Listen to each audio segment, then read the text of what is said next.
The judge hearing the case was Judge Robert McRae, who was over the class action for desegregation. In that class action, which my brother John is the plaintiff, the Justice Department intervened as an amicus in that case, and Judge McRae kept any other events under the caption John McFerren Jr. versus Fayette County Board of Education.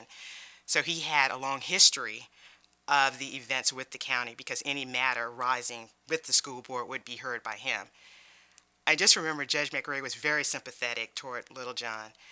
And what my mother would do, and this, I think if you look at some of the photographs from the 60s, what strikes me is just how polished the kids look. And that was a strategy too, is that if you want to be accepted as an equal, you have to look better, dress better, and act better than your white counterparts.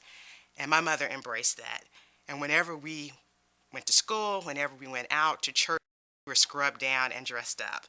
And she would scrub little John up and put him in his little suit and little black shoes, and he'd be at the plaintiff table, could barely see his head.